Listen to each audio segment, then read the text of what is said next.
Singapore. It's a country in Southeast Asia which F1 headed to this weekend and first visited between the 26th and 28th of September in 2008. And that weekend, it was a perfectly normal first race weekend at a new venue.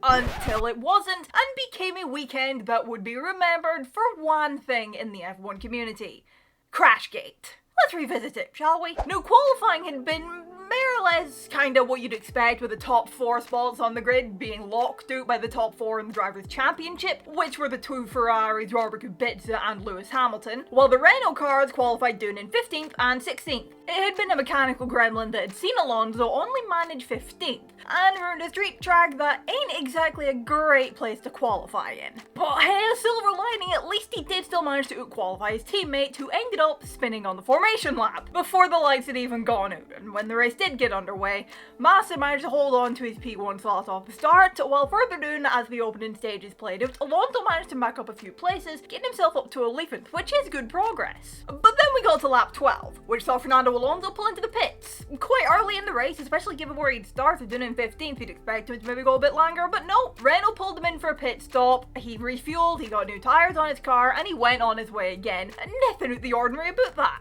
For all of about 2 laps, because on lap 14, Alonso's teammate Nelson Piquet Jr. spun and crashed in the same way he spun on the formation lap, pulling out the safety car which closed the pit lane. At the time in F1, when a safety car came out, the pit lane would close to begin with and then would reopen and people could pit, which meant that you couldn't get the kind of advantage you could see nowadays when pitting when the safety car comes out, unless you had just pitted before the safety car came out, like Alonso had. A couple of drivers did manage to get into the pits just before it closed, but there were a couple who needed to stop and refuel and they didn't quite get in time, which resulted in penalties for Kubica and Rosberg, who were the drivers that didn't get in time. When the pit lane did reopen, it was rather busy, to say the least. Chaotic, to put it more bluntly, as basically most of the field were pitting, which included both Ferraris, which didn't exactly go to plan, I'm gonna be honest. But all this pitting now meant that when the race resumed, Rosberg was leading from Trulli, Fisichella, Kubica, and then Alonso, having cycled up to P5, having stopped 12 laps before the safety car. But given that Rosberg and Kubica both had stop-go penalties coming, and Trulli and Fisichella hadn't stopped yet, there were a few that didn't stop under that safety car, Alonso was basically in the net race lead. There did end up being a second safety car later on, by which point Alonso had been leading the race, and it was a lead that he would not let go of, and he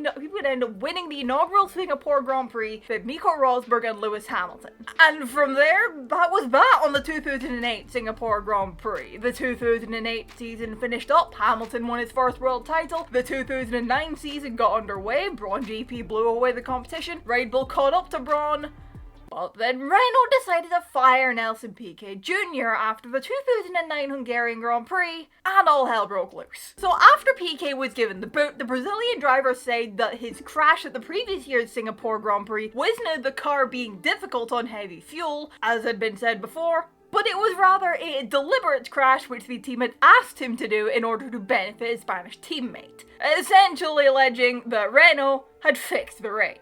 And this inevitably led to the FIA investigating the incident, and in early September 2009, it was announced that the team had been charged with conspiracy and race fixing. They were due to answer charges in front of the World Motorsport Council on the 21st of the month, before which Briatore and Renault said they'd take legal action against Piquet for false allegations, before they ended up dropping it and saying they wouldn't contest the allegations, and Renault announced that Flavio Briatore and Pat Simmons had left the team, so essentially they were placing the blame on those two. The team ended up getting a suspended 2-year ban for the whole thing. While as for Briatore and Simmons, they both got banned from F1 and FIA competition. Simmons for 5 years and Briatore indefinitely. Both of these bans did end up getting lifted, and both men have since returned to the world of working for F1 teams. Simmons with Virgin in 2011 and Briatore just a few months ago with the same Enstone team, while Nelson Piquet Jr. was allowed to return to the Formula 1 grid if he could find a team to drive for, but he never did return to the Formula 1 grid and eventually would find himself on the Formula E grid and was actually the Season 1 champion of that series. And that,